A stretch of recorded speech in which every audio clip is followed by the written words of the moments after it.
Hello everyone, welcome to my channel fiction addiction again. तो आज मैंने 2 वीडियोस डाली हैं। ये सेकंड वीडियो है want to love your cold heart की। इससे पहले वाली वीडियो को एंजॉय कीजिएगा, उसके बाद इसको सुनिएगा। ठीक है, तो चलिए इस पार्ट को स्टार्ट करते हैं। Part 17, let's start. Z delta tech company CEO cabin. आज इस कैबिन का तापमान कुछ बदला बदला था, क्योंकि आज यहाँ रहने वाला हमारा कोल्ड प्रिंस अकेला नहीं था, बल्कि वो अपने सामने 2 ऐसी निगाहों को देख रहा था जो कम्प्लीटली उसके ऊपर गड़ी हुई थी, जैसे कि इन्वेस्टिगेशन करने के लिए तैयारी हो।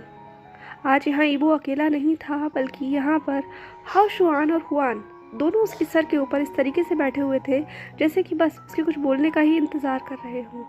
अगर निगाहों से सारी अंदर की बातें बाहर आ जाती तो इस वक्त ईबो के साथ ही हो चुका होता। वहाँ पर एक कंपटीशन सा चल रहा था, मान लो, घूरने का और साइलेंट रहने का। कौन चुप्पी तोड़ेगा? क्या इस बारे में कोई कुछ कह सकता है? फिलहाल ये जो स्टीयरिंग गेम था ये ज़्यादा लंबा ना चल सका, क्योंकि हुआन से बिल्कुल बर्दाश्त नहीं हुआ। उसने एकाएक अपना हाथ वहीं डेस्क पर पटकते हुए कहा, वांग ईबो, मैं तुम्हारा भाई हूँ, क्या तुम ये भूल गए हो? ईबो सिर्फ उन दोनों को देख रहा था। अभी तो ड्रामा शुरू हुआ था। हाओ शुआन ने कहा, अपनी बकवास बंद करो। तुम भाई होंगे वो एक अलग बात है, लेकिन मैं इसका भाई भी हूँ और साथ ही साथ इस जेड डेल्टा टेक कंपनी का लीगल एडवाइज़र भी हूँ। जो शो कल तुमने टीवी पर दिखाया, उस शो के बारे में तुम कुछ कहना चाहोगे? हाओ शुआन की आवाज़ तेज़ थी और टॉन्ट साफ नज़र आ रहा था। ये दोनों यहाँ पर कल रात हुई घटना को इन्वेस्टिगेट करने के लिए ही आए थे। रिपोर्टर्स पीछा छोड़ सकते हैं, पर ये दोनों ईबो का पीछा नहीं छोड़ने वाले थे, जब तक कि ये बात की गहराई तक ना पहुंच जाए। गहराई तो छोड़ो, इन्हें ईबो की कहानी से कोई मतलब ही नहीं होता था। ये तो सिर्फ ईबो की बात सुनते थे, उसके बाद अपने सुपरलेटिव दिमाग से अपनी ही कहानियाँ करना शुरू कर देते थे। हुआन ने कहा, माय लिटिल बनी, तुमने ऐसा कैसे कर सकते हो? तुम्हारा एक फियांसे है, तुम रिलेशनशिप में थे। ओह माय गॉड, मुझसे कितनी बड़ी गलती हो गई। जी वो तो मुझे छोड़ेगी ही नहीं। मैंने उसका कितना प्रीशियस टाइम लेकर एक डेट ऑर्गेनाइज की थी। रात दिन मैं इसी चिंता में रहता था कि मेरा भाई अपनी डेटिंग लाइफ में क्या करेगा, और तुम? ये कहते हुए हुआन ने ईबो को घूरा, जैसे कि वो इस वक्त ईबो को बहुत ज़्यादा चिल्लाना चाहता हो, पर उसकी आवाज़ बिल्कुल किसी बच्चे की तरह लग रही थी, एक किक्ड पपी। उसके चेहरे पर एक पाउट था, आंखों में ये मोटे मोटे आंसू, जो बता रहे थे कि ईबो ने उससे ये बात छुपाकर बिल्कुल भी अच्छा नहीं किया। ईबो ने कहा, आप दोनों ज़रा थोड़ा अडल्ट की तरह बिहेव करेंगे? ये मेरा ऑफिस है, कोई किंडरगार्टन स्कूल नहीं। प्लीज़ अपनी चेयर पर बैठ जाइए। पर हुआन और हाओ शुआन पर इस बात का कहाँ कोई फ़र्क पड़ने वाला था। हाओ शुआन हुआन को पीछे करते हुए बोला, अपनी इन बातों से तुम हमारी इस बात को ख़त्म नहीं कर सकते। मुझे जवाब चाहिए, कौन है वो इंसान जो एकाएक तुम्हारी लाइफ में इस तरीके से शामिल हो गया और हम दोनों को पीछे कर दिया? ईबो, ये बिल्कुल भी ठीक बात नहीं है। ईबो उन दोनों को ये जवाब नहीं देना चाहता था, क्योंकि वो खुद इस वक्त बहुत ज़्यादा परेशान था। जहान का यूँ एकाएक आ जाना, उसके बाद जहान के साथ यांग का दिखना, कौन था वो लड़का? ईबो के दिमाग में लगातार वही चीज़ फ्लैश हो रही थी। कल रात का इंसिडेंट, कल रात का फ्लैशबैक, ईबो का पॉइंट ऑफ व्यू। जिस वक्त से जहान ने उसे स्टेज पर कदम रखा था, उस वक्त से ईबो सिर्फ एक ही चीज़ चाहता था, और वो था जहान को पनिश करना। लेकिन एकाएक ये थॉट्स जब चेंज हो गए, जब जहान ने ईबो को वो सॉफ्ट किस दिया। उस किस ने ईबो के अंदर कुछ ऐसी चीज़ को पैदा कर दिया था जिसे वो कम्प्लीटली उस स्टेज पर रोक कर बैठा था। लेकिन जैसे ही प्रेस कॉन्फ्रेंस ख़त्म होती है, एकाएक वो चीज़ ईबो के ऊपर हावी हो गई। ईबो वो करना चाहता था जो उसने प्रेस कॉन्फ्रेंस ख़त्म होने के बाद किया, जहान को वॉल पर पुश और एक डीप किस। वो वो सिर्फ एक किस नहीं था, बल्कि ईबो के इमोशंस थे। वो सारे इमोशंस जो उसके अंदर एक काओस मचाए हुए थे। ईबो ने जहान को पैशनेटली किस किया था, रफली किस किया था, एक पनिशमेंट की तरह किस किया था, यहाँ तक कि जब जहान को छोड़ा था तो उसके लोअर लिप के ऊपर बाइट भी कर लिया था, जिससे ब्लड का मेटालिक टेस्ट उन दोनों के ही मुंह में आ गया था। पर क्या इससे ईबो का गुस्सा शांत हुआ था? नहीं, बिल्कुल नहीं। ईबो जहान से जवाब चाहता था, पर जहान इस वक्त जवाब देने के लिए तैयार नहीं था। जब उन दोनों ने किस ब्रेक किया तो जहान ने अपने हाथों को ईबो की चेस्ट पर रखा और धीरे से कहा, वेट, मैं तुम्हें तुम्हारे सारे सवालों का जवाब दूंगा।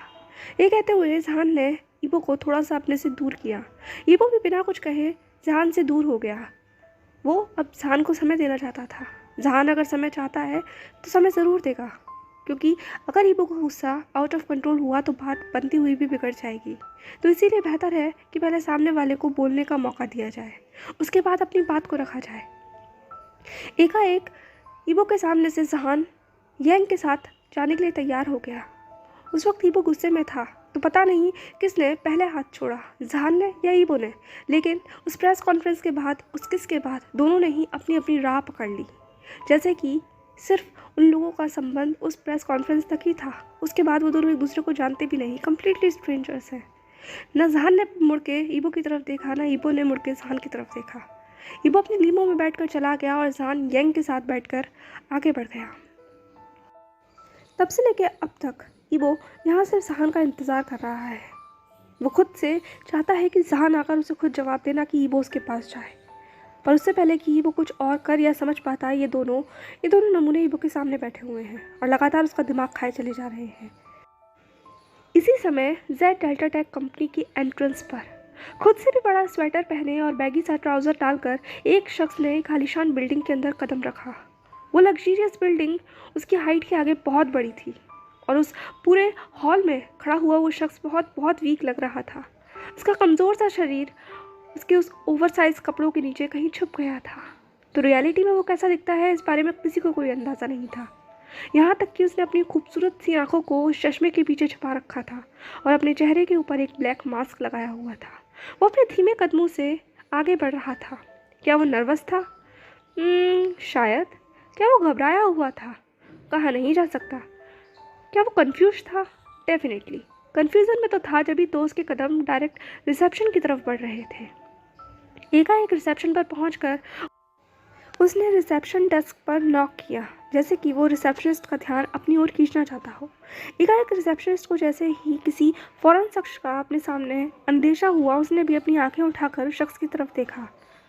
एक्सक्यूज़ मी सर, रिसेप्शनिस्ट ने बिल्कुल प्रोफेशनली पूछा। सामने वाले शख्स ने जवाब दिया, ma'am I want to meet your CEO। ये वो लड़की एक कन्फ्यूज़ हो गई। क्या इस बिल्डिंग में कदम रखने के साथ साथ किसी के अंदर इतनी हिम्मत हो गई कि वो डायरेक्टली CEO से मिलना चाहता है? उस लड़की ने एक बार उस शख्स को उसके हेड से लेकर टो तक देखा और अपने ही माइंड में एक इमेजिनेशन क्रिएट कर ली।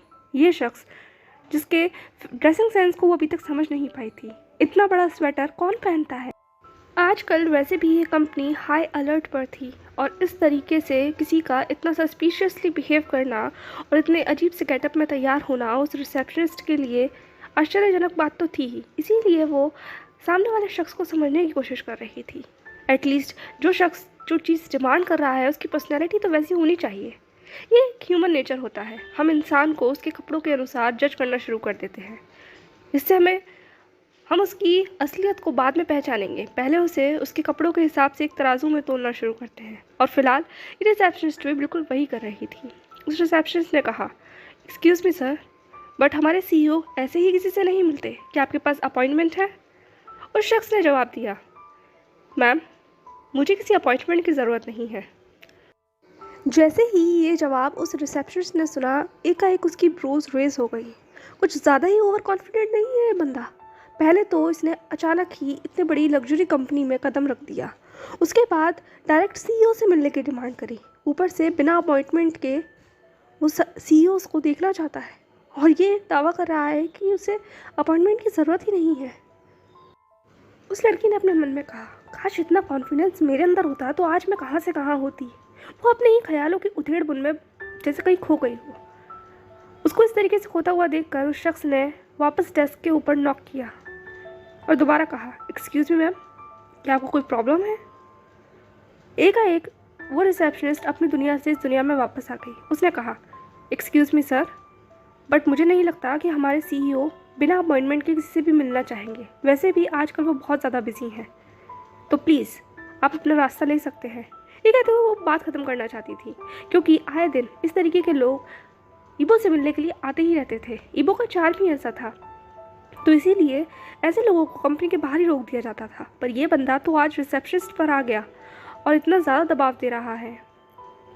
अब वो रिसेप्शनिस्ट उस शख्स के जवाब और सवाल सुनने के बिल्कुल मूड में नहीं थी। वो अपना काम करने लग गई। उस रिसेप्शनिस्ट को इस तरीके से काम करता देखकर एकाएक उस शख्स ने अपनी ब्रोज को रेज कर लिया। फिर उसने अपनी अथॉरिटेटिव वॉइस में कहा, क्या आप इसे देखने के बाद मुझे बताएंगे कि सीईओ का कैबिन किस फ्लोर पर है? जैसे ही उस रिसेप्शनिस्ट ने उसके हाथ में उस गोल्डन कार्ड को देखा, एकाएक मान लो उसका पूरी बॉडी स्टिफ हो गई हो। उसे अपनी आंखों पर बिलीव नहीं हो रहा था। वो बस सरप्राइजिंगली, शॉकिंगली उस कार्ड की तरफ देख रही थी। ये ईवो का गोल्डन विजिटिंग कार्ड था। आज तक ये किसी को नहीं मिला था। ये पहला शख्स है जिसके पास ये गोल्डन विजिटिंग कार्ड है। इसका मतलब डायरेक्ट सीईओ से अपॉइंटमेंट। ये कार्ड ईवो के बहुत सारी फॉलोअर्स पाना चाहते थे, ऐसे लोग जो उसे एडमायर करते हैं। बिजनेस वर्ल्ड में भी इस कार्ड की बहुत चर्चा थी। वांग्स के साथ या फिर जेड डेल्टा टेक कंपनी के साथ अगर किसी को मेलजोल बढ़ाना है तो उनके पास ये कार्ड होना चाहिए। 3 तरीके के कार्ड होते थे, golden card, platinum card, silver card. फिलहाल इस शख्स के पास गोल्डन कार्ड है, यानी कि ये इम्पॉर्टेंट है। उस रिसेप्शनिस्ट ने अपना गला साफ करते हुए कहा, एक्सक्यूज़ मी सर, क्या आप मुझे अपनी आइडेंटिटी बता सकते हैं? उस शख्स ने जवाब दिया, मुझे नहीं लगता कि ये ज़रूरी है। आप प्लीज़ मुझे गाइड कीजिए सीईओ के कैबिन तक। ये कहते हुए वो आगे बढ़ने लगा, जैसे कि उसे अब कोई चिंता ही ना हो, कोई फिक्र ही ना हो। वो बस अपनी ही धुन में था, बिल्कुल किसी प्रिंस की तरह। उसका हर कदम कॉन्फिडेंट था। वो रिसेप्शनिस्ट भी उसको पीछे फॉलो कर रही थी। एकाएक उसने अपने मन में विचार किया, सही बात है, किसी की पर्सनैलिटी को देखकर उसके बारे में अंदाज़ा लगाना बहुत ही गलत बात है। आखिर ये कमज़ोर सा दिखने वाला इंसान भी गोल्डन विजिटिंग कार्ड रख सकता है। हमारे सीईओ ने किस किस को अपने गोल्डन विजिटिंग कार्ड दे रखे हैं? ये अब एक क्यूरियोसिटी का मुद्दा बन गया था, एक ऐसा मुद्दा जिस पे पूरे ऑफिस के अंदर लगभग गॉसिप हो सकती थी। वो रिसेप्शनिस्ट भी बस यही वेट कर रही थी कि इस शख्स को बॉस के कैबिन के बाहर छोड़ने के साथ ही वो इस गॉसिप को कैसे तैसे कर पूरे ग्रुप में फैलाए। ईवो से मिलने वालों के लिए या उसको एडमायर करने वालों की अलग ही एक गॉसिप ग्रुप हुआ करता था, जिसके अंदर यहाँ का सारा स्टाफ बहुत एक्टिव रहता था। एकाएक वो लोग लिफ्ट में दाखिल हुए। वो रिसेप्शनिस्ट जहान के पीछे थी और जहान उसके आगे। अब लिफ्ट 75 फ्लोर का सफ़र तय करने लगी। जैसे ही टक के साथ लिफ्ट 75 फ्लोर पर रुकी, उस रिसेप्शनिस्ट ने कहा, सर यहाँ से आगे आपको जाना होगा, यहाँ से जाना आगे हमें अलाउड नहीं है। ये कहते हुए उस रिसेप्शनिस्ट ने जहान को बो किया। जहान ने भी नोट किया और उस लिफ्ट के बाहर निकलकर आगे बढ़ने लगा। धीरे धीरे अब उसके कदम जितने कॉन्फिडेंट थे उतने ही नर्वस होते चले जा रहे थे। एकाएक उसे याद आ गया कि उसे ईवो के बहुत सारे सवालों का जवाब देना है, पर वो हाँ इस चीज़ के लिए तैयार है। उससे ईवो से बात करनी ही है। वो इस चीज़ से पीछा नहीं छुड़ा सकता।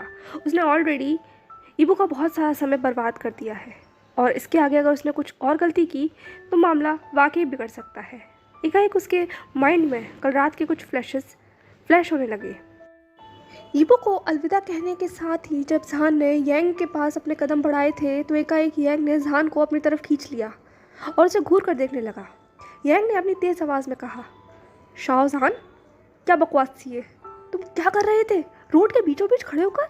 माय गॉड, तुम इतने कब से बिगड़ गए? यांग जहान पर चिल्ला रहा था, पर जहान का जैसे इस पर कोई असर ही नहीं था। जहान तो अभी भी उसी किस में डूबा हुआ था। ईवो का वो टच अभी जहान को फील हो रहा था। उसकी बॉडी पूरी तरीके से हीट में थी, अलग ही हीट जिस पर ईवो का कब्जा था। जैसे जैसे कर वो अपने ख्यालों की दुनिया से बाहर आया जब यांग ने उसे पकड़कर हिला दिया। दोनों कंधों पर हाथ रखकर यांग जहान को उसकी दुनिया से बाहर लाना चाहता था। जहान को जैसे ही एक अलग छुअन का एहसास हुआ, जहान ने अपनी आंखें उठाकर सामने यांग की तरफ देखा और फिर चिड़चिड़ाते हुए कहा, यांग, क्या दिक्कत है तुम्हारी? छोड़ो मुझे, मैं कुछ सोच रहा हूँ। यांग ने चिढ़ते हुए कहा, हाँ डेफिनेटली, तुम तो सोचोगे ही। बाहर ये जो कारनामा तुमने किया है, उसके बाद अंदर हॉल में जो तुम बकवास कर रहे थे, मैं सब कुछ देख रहा था। तुम्हें नहीं लगता कि तुम कुछ ज़्यादा ही प्रो हो? और स्टेज तुम्हारा नहीं था, वहाँ पर और भी बहुत से लोग थे। तुमने तो पूरा स्टेज पर कब्जा ही कर लिया, और वो तुम्हारा वांग ईवो। जैसे ही यांग ने शाहजहान को ये मेंशन किया कि तुम्हारा वांग ईवो, एकाएक जहान ने यांग को शॉकिंगली देखा। क्या मुझे ऐसे देख क्या रहे हो? यांग ने जहान से पूछा। नहीं कुछ नहीं, बट वो मेरा वांग ईवो नहीं है, जहान ने अपनी अजीब सी आवाज़ में कहा, जैसे कि वो इस बात के लिए कॉन्फिडेंस नहीं है मना करने के लिए कि वो जहान का वांग ईवो नहीं है। यांग ने हंसते हुए कहा, अब तुम छोड़ भी दो, मुझे नहीं लगता कि तुम्हारी अंदर ये कॉन्फिडेंस है कि तुम मना कर सको कि वो तुम्हारा वांग ईबो नहीं है। अभी अभी जिस तरीके से तुमने स्टेज पर अनाउंस किया है उसके बाद मुझे लगता है कि इस पूरे शहर की लड़कियां तुम्हारे पीछे लगने वाली हैं और मुझे ना चाहते हुए भी तुम्हारी सिक्योरिटी को बढ़ाना पड़ेगा। ये कहते हुए वो दोनों आगे बढ़ने लगे। यांग लगातार जहान को सुनाता चला जा रहा था और जहान भी सर हिलाकर बस यांग की सारी बकवास को सुनता चला जा रहा था। उन दोनों का ऐसा ही रहता था, जब भी दोनों में से कोई भी गलती करता था तो दूसरा शख्स उसे सुनाता था और सामने वाला कम्प्लीटली उसकी डांट को सुनता था। बहसबाजी करना, मस्ती मजाक करना, एक दूसरे की परवाह करना, ये उन दोनों का नेचर में शामिल था। यांग ने एकाएक जहान से कहा, अब आगे क्या सोचा है? जहान भी अब रुक गया था। वो दोनों गाड़ी के बाहर खड़े हुए थे। वो यांग की गाड़ी थी। यांग ने कहा, अब बताओ भी किस सोच में डूबे हुए हो? जहान ने यांग की तरफ अपनी नज़रों को उठाकर देखा और कहा, पहले तुम मुझे बताओ, जो काम मैंने तुम्हें दिया था क्या वो हुआ? यांग ने जहान को जवाब दिया, हाँ, ऐसा हो सकता है कि तुम मुझे कोई काम दो और मैं वो ना करूं? ये कहते हुए यांग के चेहरे पर एक विनिंग स्माइल थी। जहान ने भी अपना सर हिलाया। ओ माय गॉड, तुम्हारा ओवर कॉन्फिडेंस। यांग ने कहा, ये ओवर कॉन्फिडेंस नहीं है, ये मेरा कॉन्फिडेंस है और मेरा कॉन्फिडेंस बोलता है। जहान ने एकाएक यांग की बातों को नज़रअंदाज करते हुए कहा, सारी बकवास छोड़ो और मुझे ये बताओ कि कैसा रहा? यांग ने भी जवाब दिया, बहुत मुश्किल था। वो बंदा काबू में ही नहीं आ रहा था। जैसे तैसे कर मैंने उसे अपनी बातों में उलझाया। गाड़ी से निकलने के लिए तैयार ही नहीं था। इस तरीके से अब यांग ने अपनी कहानी सुनानी शुरू करी। यांग का फ्लैशबैक। अब से 2 घंटे पहले यांग इस वक्त एक हाईवे पर खड़ा हुआ था, किसी के इंतज़ार में। एकाएक यांग के सामने से एक गाड़ी पार होती है, पर वो गाड़ी आगे जा नहीं पाई क्योंकि उसके आगे यांग की गाड़ी ऑलरेडी पार्क थी। यांग ने अपनी गाड़ी को उस रोड पर इस तरीके से खड़ा कर रखा था कि कोई भी गाड़ी उससे पास नहीं हो सकती थी और फिलहाल यांग को जिस शख्स का इंतज़ार था उसकी गाड़ी आ चुकी थी। ये कहते हुए यांग ने एक विनिंग स्मिट दिया। उसके बाद वो एकाएक अपनी गाड़ी से उतरा और शख्स की गाड़ी के पास पहुंचा। उसने उसकी विंडो पर नॉक किया। एकाएक विंडो नीचे हो गई। अंदर से ड्राइवर ने पूछा, एक्सक्यूज़ मी, क्या आपको कुछ चाहिए? यांग ने जवाब दिया, सर क्या आप मेरी हेल्प कर सकते हैं? देखिए, हमें बहुत इंपॉर्टेंट मीटिंग के लिए जाना है, तो हम आपकी मदद नहीं कर सकते। आप अपनी गाड़ी को यहाँ से हटाइए, उस ड्राइवर ने चिढ़ते हुए कहा। यांग ने जवाब दिया, सर मैं अपनी गाड़ी को हटा तो लेता, पर मेरी गाड़ी रुक गई है। अब वो ड्राइवर और यांग दोनों ही यांग की गाड़ी को देखने के लिए जा चुके थे। पीछे जो बैठा हुआ शख्स था वो लगातार इम्पेशेंट होता चला जा रहा था। वो मैंग्याओ था, जो इस वक्त ईबो की प्रेस कॉन्फ्रेंस में शामिल होने जा रहा था। इस वक्त तो वो खुद को ज़मीन पर महसूस ही नहीं कर रहा था। वो अलग ही दुनिया में था, जहाँ वो अपने आप को ईबो के साथ खड़ा हुआ इमेजिन कर सकता था। एक अलग ही उत्साह था उसके अंदर, जिसे शायद शब्द नहीं दिए जा सकते। एक ऐसा सपना जिसे उसने बहुत लंबे समय से देखा है, वो एकाएक पूरा होने वाला था और इस चीज़ के लिए उसने बहुत ज़्यादा मेहनत करी है। ईबो को पाना उसका सिर्फ चाहत नहीं थी, एक जुनून था, एक ऑब्सेशन था, जो दिन पर दिन और बढ़ता चला जा रहा था। जब ड्राइवर ने 15 मिनट तक भी वापसी नहीं की तो एकाएक अब मैंग्याओ भी कार से उतर चुका था। वो अपने लंबे कदम लेता हुआ यांग और अपने ड्राइवर के पास पहुंचा, जो दोनों आपस में बहस करने में बिजी थे। मैंग्याओ ने कहा, यहाँ चल क्या रहा है? मैंग्याओ की आवाज़ सुनते के साथ ही ड्राइवर ने अपना सर झुका लिया और अपना सर झुकाते हुए ही जवाब दिया, सर माफ़ कर दीजिए, पर उस ड्राइवर ने अपने दांत पीसते हुए कहा, इस इंसान ने अपनी गाड़ी को इस रोड पर फंसा दिया है। अब बिना इसकी गाड़ी हटे हम लोग रोड क्रॉस नहीं कर सकते। मैंग्याओ ने कहा, क्या बकवास है ये? तुम्हें यही रोड मिला था जाने के लिए? मैंग्याओ और ड्राइवर को आपस में बहस करता देख यांग अपने आप में ही हंस रहा था। वो अपने मन में कहा, हाँ, कर लो जो तुम्हें करना है। जब तक मैं नहीं चाहूँगा तब तक तुम यहाँ से जाने से रहे। और दूसरी बात, अब तो तुम यहाँ से जा ही नहीं पाओगे। ये कहते हुए उसने एक स्माइल दी। उसकी स्माइल बहुत नॉटी थी। जैसे ही मैंग्याओ का ध्यान यांग के ऊपर गया, मैंग्याओ ने अपनी निगाहों को यांग के ऊपर शार्प कर लिया। उसने चिल्लाते हुए कहा, क्या तुम बेवकूफ़ हो? जब तुम्हारी गाड़ी ठीक नहीं थी तो तुम्हें रोड पर लाने की ज़रूरत ही क्या थी? यांग ने भी तुरंत जवाब दिया, अरे सर कैसी बातें कर रहे हैं आप? क्या गाड़ी ने मुझे बताया था कि वो ख़राब हो जाएगी? आप भी ना बहुत ही इलॉजिकल बातें कर रहे हैं। कम से कम अपने कपड़ों के हिसाब से तो बातें कीजिए, पढ़े लिखे हैं, आपको ऐसी बातें नहीं करनी चाहिए। ये कहते हुए यांग ने अपना सर हिलाया, जैसे कि वो मैंग्याओ से परेशान आ चुका हो। मैंग्याओ ने भी यांग का इस तरीके का रिएक्शन देखकर अपने आप को काबू किया। सही में वो कुछ ज़्यादा ही इम्पेशेंट हो रहा है। अब उन दोनों के पास इंतज़ार करने के अलावा और कोई चारा नहीं था। मैंग्याओ ने कहा, एक काम करता हूँ, मैं दूसरी गाड़ी बुला लेता हूँ, तब हम यहाँ से चले जाएंगे। यांग ने कहा, उसकी चिंता, अगर आपको बहुत जल्दी कहीं जाना है तो मैं आपको एक सुझाव दे सकता हूँ। यांग के ये कहते के साथ ही अब ड्राइवर और मैंग्याओ दोनों ही यांग को देख रहे थे। यांग ने कहा, मैंने ऑलरेडी एक कैब बुक कर ली है जो कि अभी आती ही होगी। अगर आप चाहें तो आप मेरे साथ उस कैब में चल सकते हैं।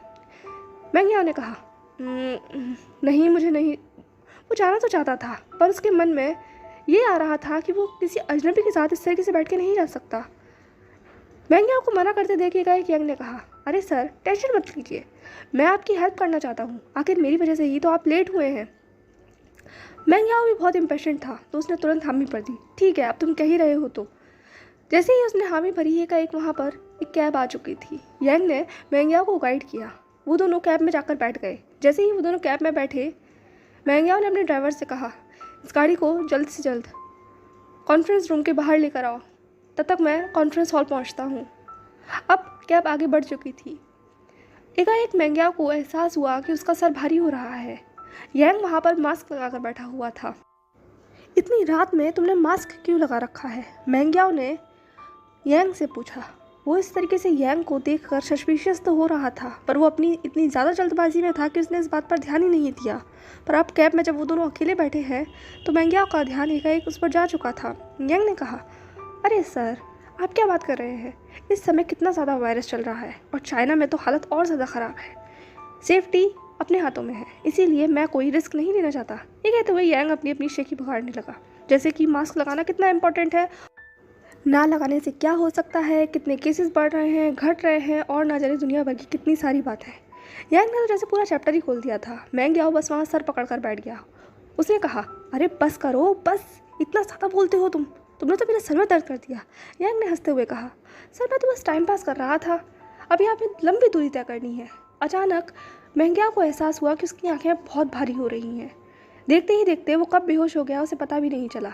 और जैसे ही वो बेहोश हुआ, यांग ने एकाएक अपने चेहरे पर वो चार्मिंग स्माइल दी और अपने मन में कहा, जान, अब तो मुझे ट्रीट देनी ही होगी। आखिर मैंने तुम्हारे इस बेवकूफ़ इंसान को ठिकाने लगा ही दिया। यांग अपनी फील्ड में बहुत माहिर था। उसने पहले ही इस वीआईपी रोड के सारे सीसीटीवी फुटेज को अपने कंट्रोल में ले लिया था, इसीलिए उसका यहाँ होने का कोई सबूत नहीं था।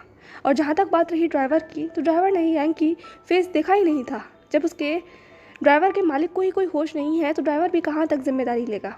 फिलहाल अब उसे वापस जहान के पास पहुँचना था। कैब में जो ड्राइवर बैठा था वो भी यांग की जान पहचान का ही था।